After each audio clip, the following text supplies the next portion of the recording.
Hi everyone, and welcome back to our journey through Chanukah, exploring some of the deep themes that the rabbis, that Chazal, the ancient rabbis, bring out. And what we've got to is the struggle between Yosef and the brothers, Joseph and his brothers who sold him to slavery, in the biblical texts in Tanakh and certainly in the rabbinic texts, are seen as precursors, as kind of events that foreshadowed the struggles with Chanukah, partly because Chanukah began certainly as an internal struggle with Jews assimilating into Greek ideology and Greek thinking, and ultimately struggles within the Jewish people that made us vulnerable to the oppression that came later. And we ended last time by pointing out that all these different attributes and personalities of Yosef, Joseph on the one hand, and the brothers who want to sell him into slavery are things we'll experience within ourselves too. And in fact, they were experienced within the founder of the Jewish people, within Yaakov, Jacob, who gets the very name Israel. Because he himself has two wives. He has the wife Rachel and the wife Leah, right? And Rachel and Leah are the mothers of Yosef, Joseph on the one hand, and 10 of the tribes, but Yehuda, Judah in particular, on the other, who are the ones who clash in the original sale of Yosef. They clash in later on when the kingdom is divided. It's the descendants of Yehuda, of Judah, that becomes King David, King Solomon, David and Shlomo Melech. And also against them, Yerovam and Nevat, the northern kingdom splits typically along the lines of Joseph's descendants. And even when there's an alternative king who tried to unify the whole nation, it's Binyamin, it's from Rachel's descent. So King Saul is actually a descendant again of Rachel, of Rachel. So, and King David himself makes great pains to keep them unified. He's married into the family of Shaul, of King Saul, who comes from Rachel, comes from Rachel, and he always makes sure to keep that family alive. So this issue of unifying the two is something that's thematic and brought up by the rabbis as something that has to occur in the Chanukah story. Now, Yaakov himself has these two wives, and that's because they express very, very different modes of interaction in the world. Rachel, is discussed, and both of them in fact are discussed not only in the Midrashic rabbinic literature and in lots of other literature, but also very, very much in the Kabbalistic literature. The Arizal, who is kind of the master, if you like, philosopher of Kabbalah, but that's probably not the right word, who in the 16th century really gave the teachings that unlock in a deep way Kabbalah, has chapters and chapters devoted to understanding what spiritual roots there are to both these great women, the mothers of the Jewish people, Rachel and Leah. And I think to kind of bring it down to our sort of level of understanding, Rachel is the one who is able to interact with the world as it is right now. Right? She's the one of beauty, the one who Jacob or Yaakov immediately sees resonance with right now. But not so much the long picture. She's buried on the journey. Right? That's where she is. She's part of the journey of this world. Leah is the mother or wife of the world to come, the way that Jewish people will be ultimately. So she doesn't yet shine forth with a great beauty right now. She doesn't shine in this world, but she's ultimately buried with Jacob, with Yaakov. And Rachel is the one who you immediately see in interaction. She's interacting with the world and it's dynamic. Leah is building the family that will eventually shine in the world. And you see that personality in their children too. Rachel is the one, Rachel is the one who's trying to rectify the world right now. She tries to remove idols from her father's house. Leah leaves it alone. She's fighting for the long picture. Joseph is going to shine right now, try to give circumcision to everybody in Egypt and make the world better right now. The other brother's attitude is much more, let's stay away from right now. And let's almost be passive in the world right now and fight to build something that will shine in the future. And each of them are critical, right? You can't do one without the other, but you can see why the brothers get rid of right now. Right now, we're in exile. Right now, the dominant culture is darkness and the great abyss, as we spoke about in earlier episodes. Right now, the world is not a world we can interact with. Let's just sit there waiting. Let's wait for the ultimate. And both of these personalities are echoed in Yaakov, in Jacob himself. If he's going to marry these two kind of almost opposite wives, that's because they both represent spiritual dynamics within him. And that came about when he took on his own twin brother's role. You see, originally there were two twin brothers, Yaakov and Esau. And they were both meant to get the blessings. And Yaakov was Ish Tam Yoshev Aholim, the Torah describes him. He was the man who sat in the tents. He didn't interact much with the world and all its challenges. He kind of, as all that stuff's going on, he sits deeply and kind of asks, okay, I'm now in the tent. and I live within this tent that's going to shine in the future but may be despised in the present. And what do I do to attach myself to that future vision that God has so that eventually the world will get there? And Esau was out in the fields. He was already hunting and interacting with the world. And had the two of them worked correctly, they would have potentially been partners in this world. But of course, Esau goes wrong. And the mother Rivka says, Yaakov, you've got to get his blessing too. And he goes in and he takes on both personalities. He stands before his father who's blind and can't see.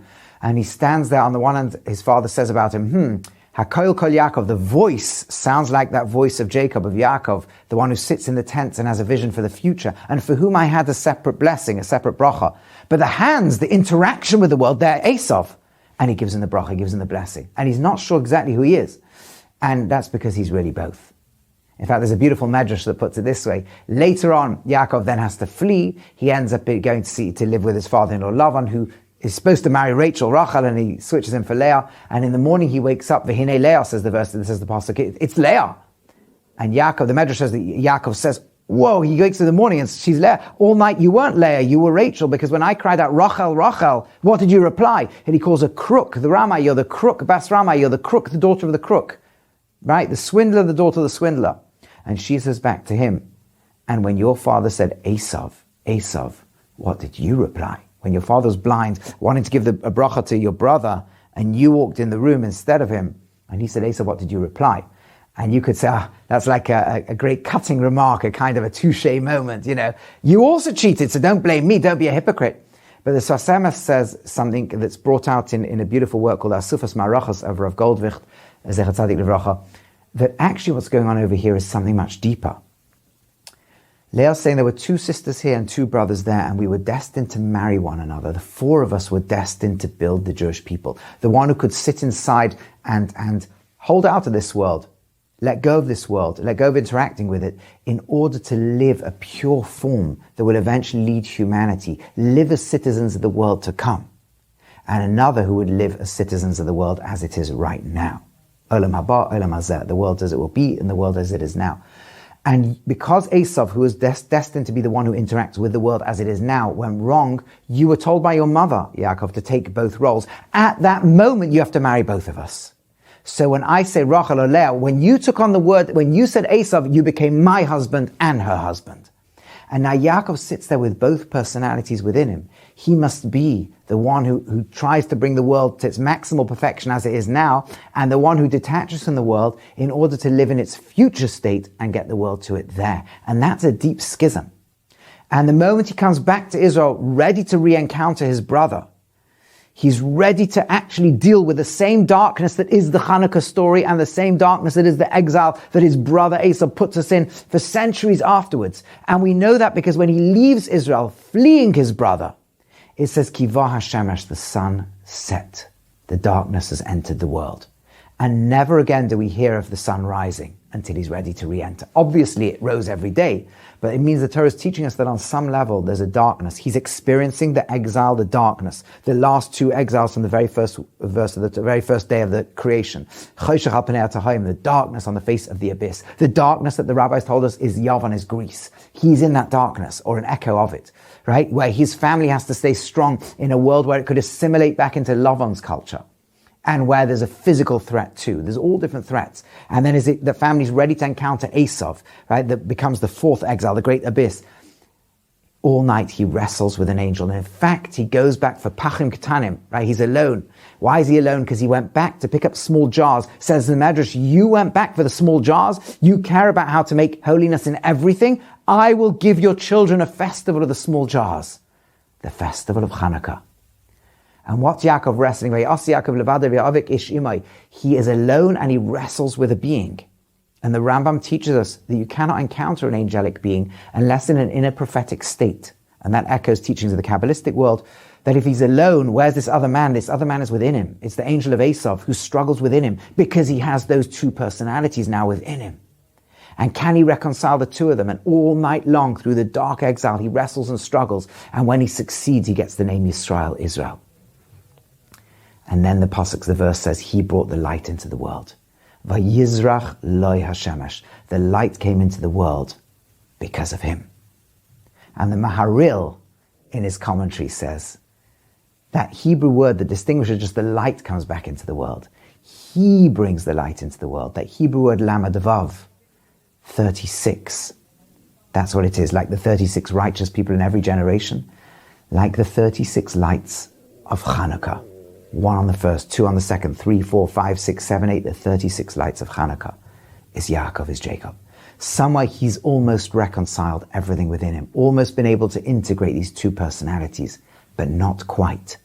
Because he was smashed on his left leg and he emerged from the encounter limping. Something about him was not quite perfect. The next pasuk says he came shalem, whole, to Shechem, but there's something limping within him that needs to be cured. And that means that his family is almost able to be integrated as one, but there's a fault line that can lead to the sale of Yosef, to a schism, to a tearing apart. Yosef is being sold. Somewhere the two sisters are not fully reconciled. Rachel is going to be buried on the way.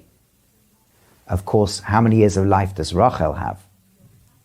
Says the Seder Olam, 36 years. You might be thinking, okay, so there's something going on fascinating of it. What about Leah? Well, remember, Yaakov lives inside the tent. The Hebrew word tent, oihel, is the same Hebrew letters as Leah. That's the environment within which he lives, because that's the long run. And Leah, the gematria, the numerical weight of the name Leah, Lamed is 30, Aleph is 1, Hey is 5, is also 36. So Yaakov's entire being is, how do I bring this light into the world, which becomes the light of Chanukah? How do I bring the 36 tzaddikim into the world? How do I bring the light that will dispel the darkness of Greece? And in that struggle, it's almost perfected, but not quite. Something needs to work to reconcile the two. And of course, later in history, this is exactly what Yosef is. Yosef is the attribute that says, I can go out into the world and bring holiness into the world right now. I can interact with the dark exiles and I can work it through. I can work with these other cultures and civilizations and bring Egypt under circumcision, right? And I can do all that right now. And Leah's side says, yeah, but actually maybe we should stay away and maybe we should build the future. How do we integrate these two? And the hint is where Yaakov is limping. Because if you like, the deeper text that draw from Kabbalistic wisdom, each part of the body connects to a different attribute, manifests a different attribute. And Yosef is the attribute we call Yesod, or foundation, right? He's called Tzaddik. He's the righteous one. And tzaddik is in fact expressed in the menorah, right? The Medrash says that in fact the tzaddik is like the light, shines alike like the menorah itself, right? That's what he is. And he shines the praise of Hashem into the world. The tzaddik is the one who praises God through his very being, right? The word that we call is halal, or is it praise Hashem? Whereas the attribute of Leah is a different dimension. Yosef represents the parts of the body that are there for relationship, right? Where the bris milah, circumcision is, the parts that can connect to other people. And that's what Yosef's entire life is. He connects to everybody. He speaks their language. He's able to connect to an entire civilization and connect them to one another and to Hashem. The other attribute of Leah is it manifests in Yehuda, in Judah, and that is the attribute of what we call malchus, kingship. Les le migarme klum, it has none of its own. And what Yehuda's expression is in fact in his very birth, is hoidah. Leah says, I thank Hashem. Hoidah sounds almost passive. I recognize your greatness.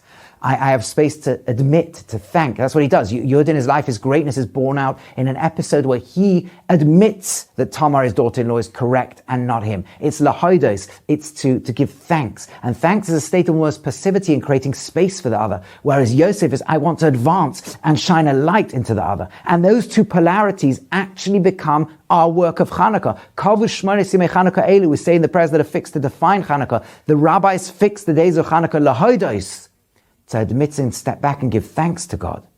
Ula halal, and to step forward and praise him. Yehuda and Yosef, Rachel and Leah. And what integrates them and brings them together is something that is there in the legs of Yaakov. You see, Yosef is that relationship part. Yehuda is the expression that comes out of that. It's like when a couple produce a child, there's something greater than what the two of them inputted. What builds Malchus, what builds kingship of the descendants of Yehuda, what brings kingship of King David, is precisely that he never pushes himself forward. If you study in Tanakh exactly what happens, King David never, ever, ever pushes himself on the people. Even when the prophet Shmuel has told him, Samuel has told him he's going to be king, even when he's been anointed within his own people, he will not take up kingship until the whole nation builds him, because the point of the kingship is he has no persona of his own whatsoever. He's the vehicle through which all the components come together and become one. The bit that allows all the cells in the body to become one and produce a conscious being that can house a soul within it, that can understand the mathematics of the entire universe, relate to its creator. That integrating force is Yehuda, is King David, is Malchus. Before then is a force that puts all the pieces into relationships with each other. That's Yosef. Yosef is out there trying to build the relationships. Yehuda and King David is the one that steps back and allows it all to come in. One is lahodos, one is lahalal. One is to give thanks and admit and just step out the way and see how Hashem runs everything. And one is to step forward in praise. Both of them are key to the Chanukah story. How do you fit these together? Because they seem to work differently. Our desire to interact with the world and be involved in the world, and our desire to kind of step back and almost just let Hashem run the world. How do we put these two together? That comes together in how we heal the limping of Yaakov, Jacob, in his wrestle through the night. And that is achieved through Chanukah. How's that? That's going to be in our next episode that we study together. Hope to see you all then.